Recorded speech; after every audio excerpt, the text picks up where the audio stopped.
When you think of kart in the 1990s, one car probably sticks out in particular, not only for its looks but how successful it was on the track. In honor of the 30th anniversary of Chip Ganassi Racing, we'll be taking a closer look at the legend of the Bolt. Previously on my channel, I've discussed how Chip Ganassi became a co-owner of Pat Patrick's 1989 entry, wheeled by Emerson Fittipaldi, in a unique trade deal also including Roger Penske. Even though Pat Patrick did have last-second thoughts on retiring, instead of retracting his sale with Chip, he allowed it to go through. Chip would start by hiring former F1 driver Eddie Cheever to a full season with new funding from what would become a longtime sponsor, Target. In 1990, Chip would come out of the gate swinging by finishing top 10 in points with a rookie driver, but he'd have to wait until 1994 at Surfers Paradise with Michael Andretti driving to get his first victory. Now the checkered flag goes to Michael Andretti, who takes the victory here in Surfers Paradise. After winning 2 races and finishing 4th in the standings, for 1995 it was time for a change. So going into 1995, Michael Andretti and teammate Mauricio Gugelmin were out, and Chip Ganassi would hire an All-American lineup of Brian Herta and Jimmy Vasser. And 1995 was the year that the Bolt livery was born. 1995 was the only season the Bolt would include black on the side pods, and the season would turn out to be a bit of a disappointment, with Herta finishing 20th in the points and Vasser in 8th. Herta's disappointing 95 would see Alex Zanardi replace him for 96. Chip Ganassi, I'm sure, was expecting a better season than 95, but I'm not sure they expected it to go just as good as it did. Battle for the PPG Cup. Look, oh, look, here he comes, here he comes, here he comes, and he gets him! Can he get him back? Can he hang on? Oh, look at this! Down through the boards on the final lap! In 1996, Alex Zanardi would capture 3 wins to finish 3rd in the standings, and even better, teammate Jimmy Vasser would capture 4 wins and win Chip Ganassi his first ever championship as an owner in IndyCar. Jimmy Vasser still remains as the only American-born driver to win a championship for Chip. But what's probably more memorable at the 96 season was due to Chip Ganassi being on the kart side of the kart and USAC split, the team would not compete in the Indianapolis 500, but instead would compete in the US 500 at Michigan International Speedway. I'll save the story of the split for a later date, obviously. If you don't know about the split somehow, Empty Box did an epic series about the American open wheel war, and that you should definitely go check out and learn a bit more about the past of the open wheel split.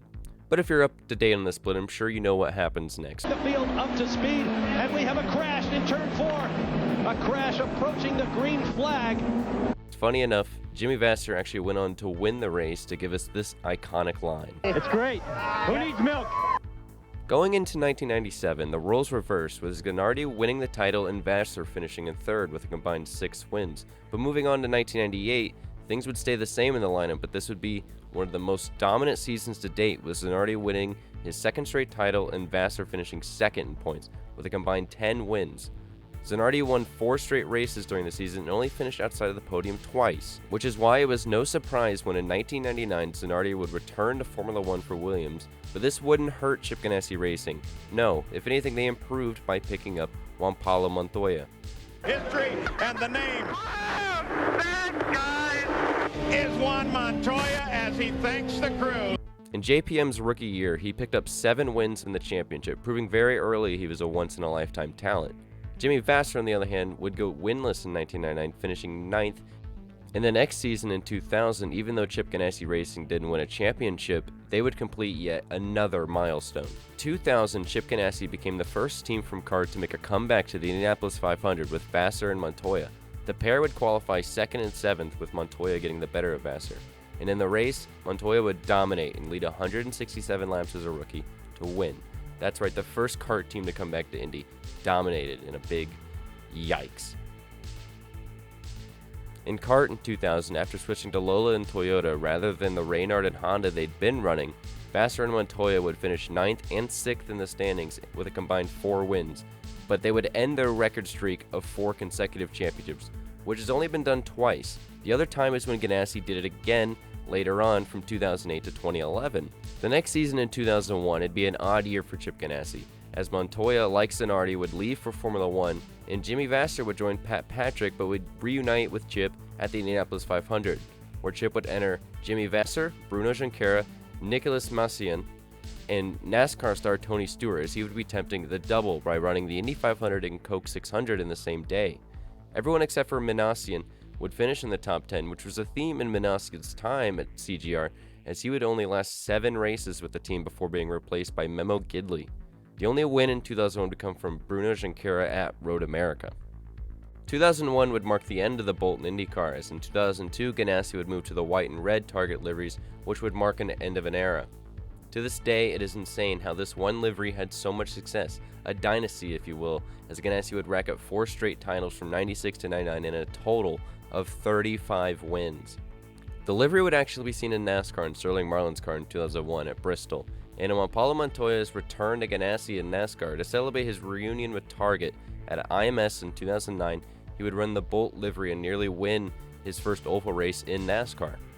Later on, as fans started petitions to bring the Bolt livery back, and with IMS to have a special occasion coming up with the 100th running of the Indianapolis 500, Chip Ganassi announced that Scott Dixon would contest the 2016 season with the Bolt on the car.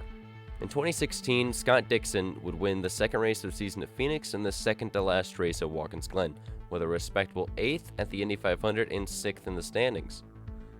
And just like that, after 2016, Target would announce that they were ending their involvement in the sport, and by 2018, Target would leave motorsports completely, ending a 25-plus year relationship with Chip Ganassi Racing. So there you have it. That is the brief history of the iconic Bolt livery. This has been Racing Nation TV. If you're new here, don't forget to subscribe for more motorsports content.